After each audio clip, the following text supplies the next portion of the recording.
लेकिन सर आपका जवाब जो है वो 100% गलत है। मैं जवाब दिया ही कहा अभी तक के? आपने यही जवाब दिया है क्या जवाब दिया है? कि जैसे जोना मछली के पेट में 3 दिन जिंदा रहा था, आपका मतलब ये है कि जीसस भी जिंदा थे, वो मरे नहीं थे। मेरा मतलब नहीं, मेरा मतलब नहीं। ईसा अलैहिस्सलाम फरमाते हैं बाइबल में, मैं क्या फरमाता हूं? सर मैं आपको करेक्ट कर देता हूं। अच्छा करेक्ट करो। मैंने कंप्लीट ही नहीं किया। Correct you. ईसा अलैहिस्सलाम, अरे भाई मुझे बोलने तो दो, मैं बात ही नहीं कर रहा हूं, बोले करेक्ट करने दो। कंप्लीट कर लिया। मैं जानता हूं कि आपने मेरी कसर सुन चुके, आप तैयार हो क्या है? मैं आपको मौका दूंगा, पहला मुझे बात तो कंप्लीट करने दो। प्रोफेसी को समझने में आपकी गलती है। अरे भाई जवाब आप दे रहे का मैं दे रहा हूं? You can try. The point is the 3 days and 3 nights idiom which is used in the Old Testament and the book of Ezra and the sign of Jonah, and this is the case of Jesus. I am So not that's the talking point, about 3 days and 3 nights. I am not at all coming to the one part of the prophecy. I am not talking about 3 days and 3 nights. I am talking about as was Jonah. What is as was Jonah means? जिस तरीके से जोना था। So my question is to Dr. Sahib, can you prove from Bible that Jesus did not die and rose from the dead? And your answer should be only from Bible, not from Islam. भाई साहब का सवाल है कि आप Bible से साबित कर सकते हैं क्या ईसा अलैहिस्सलाम ने नहीं मरा, ईसा अलैहिस्सलाम नहीं मरे और उठाए ले गए, बराबर? Yes. Do you want me to give the answer in English or Urdu? Whatever you want. Okay, मैं पसंद करूंगा अंग्रेजी, लेकिन आवाम उर्दू को बेहतर जानती है, तो इंशाल्लाह मैं उर्दू में जवाब दूंगा। तो भाई साहब का सवाल है कि आप बाइबल से, सिर्फ बाइबल से, Yes. बाकी कोई किताब से नहीं साबित कर सकते हैं कि ईसा अलैहिस्सलाम नहीं मरे, क्योंकि ईसाई मानते हैं कि ईसा अलैहिस्सलाम मरे। तो उनका चैलेंज है मुझसे कि आप बाइबल से साबित कर सकते हैं कि ईसा अलैहिस्सलाम नहीं मरे। मैं करूंगा, पहले मैं जरा कुरान का हवाला देता हूं आपके लिए, मेरे मुसलमान भाइयों के लिए। अल्लाह ताला फरमाते सूरह निसा में, सूरह नंबर 4 आयत नंबर 157,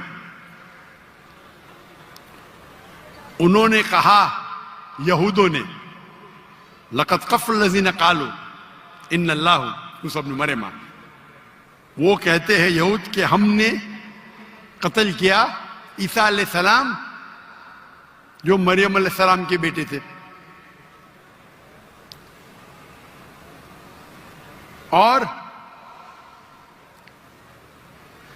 कुरान में लिखा है वमा कतलुहु वमा सलबुहु, ना उन्हें कत्ल किया ना सूली पे चढ़ा, वलाकिन शुब्बिह लहुम, ये सिर्फ उनका वहम है। अगर जो भी इस बात पे इख्तिलाफ करता है वो बिल्कुल गलत है। तो कुरान की साफ आयत है वमा कतलुहु वमा सलबुहु, क्या ईसा अलैहिस्सलाम का ना कत्ल किया गया ना सूली पे मरे। आपके बाइबल में लिखा है क्या ईसा अलैहिस्सलाम को सूली पे लगाया गया था? लिखा है क्या नहीं? जी लिखा। अभी सूली पे निकालने के बाद उन्हें रखा जाता है सिपलकर। सिपलकर मतलब एक कब्र। पुराने जमाने में कब्र ऐसी होती थी कि बड़ा रूम रहता था। आजकल जैसे मैं मुसलमान के वैसा नहीं, बड़ा रूम जिसके अंदर लंबी कब्र रहती है, आदमी आराम से रह सकता है। तो सपलकर के अंदर ईसा अलैहिस्सलाम थे। बाइबल में लिखा है क्या नहीं? लिखा है, लेकिन सर आपका जवाब जो है वो 100% गलत है। मैं जवाब दिया ही कहा अभी तक के? आपने यही जवाब दिया है। क्या जवाब दिया है? कि जैसे जोना मछली के पेट में 3 दिन जिंदा रहा था, आपका मतलब ये है कि जीसस भी जिंदा थे, वो मरे नहीं थे। मेरा मतलब नहीं, मेरा मतलब नहीं। ईसा अलैहिस्सलाम फरमाते हैं बाइबल में, मैं क्या फरमाता हूं? सर मैं आपको करेक्ट कर देता हूं। अच्छा करेक्ट करो। मैंने कंप्लीट ही नहीं किया ना। ओके, मैंने कंप्लीट किधर किया? आपने जवाब ही नहीं दिए। मैं आपको पूछना चाहता हूं, जब ईसा अलैहिस्सलाम कब्र में थे, जिंदा थे या मुर्दा थे? He was dead.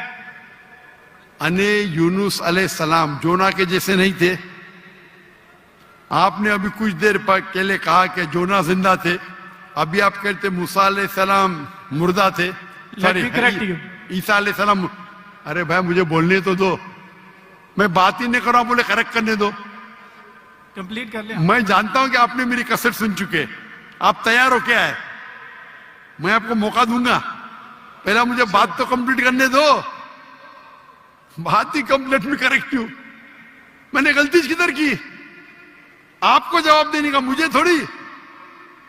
आपने कहा क्या जोना जिंदा थे, कहा कि नहीं? जी, जोना जिंदा थे। आपने कहा कि जीसस क्राइस्ट मर गए, मैंने कहा कि आपने कहा? मैंने कहा। तो गलती मैं पॉइंट फ्रॉम एग्जांपल। तो मेरी गलती किधर? आप जवाब दे रहे हो, मैं गलती कर रहा हूं। प्रोफेसी को समझने में आपकी गलती है। अरे भाई जवाब आप दे रहे का मैं दे रहा हूं? You can try. ट्राई की बात नहीं, जवाब आप दे रहे का मैं दे रहा हूं। आप जवाब दें, लेकिन मैं आपको बता रहा हूं कि जो पॉइंट हाँ, आप उठा रहे हैं, जवाब दैट्स अ आप- silent point from this story. जवाब आप दे रहे का मैं दे रहा हूं। आप जवाब दें। नहीं, मैं आपसे जवाब पूछ रहा हूं, तो जवाब जब आप दे रहे, आप मुझे बोले मैं गलत हूं। अजीब है, मैं सवाल पूछ रहा हूं, आप जवाब दे रहे हो, बोलते मैं गलत हूं। मैं अगर आपके जवाब से इख्तिलाफ करूंगा फिर आप बोल सकते हैं ना। इख्तिलाफ करने के पहले आप बोलते you are wrong, you are jumping the gun. English में जानते हैं जंपिंग द गन क्या कहते हैं? You doing the same. Sorry, you doing the same. You are doing the same. That's not the point from the prophecy which you are highlighting. The point is the 3 days and 3 nights idiom which is used in the Old Testament in the book of Ezra and the sign of Jonah, and this is the case of Jesus. I am So not that's the talking point, about 3 days and 3 nights. I am not at all coming to the one part of the prophecy. I am not talking about 3 days and 3 nights. I am talking about as was Jonah.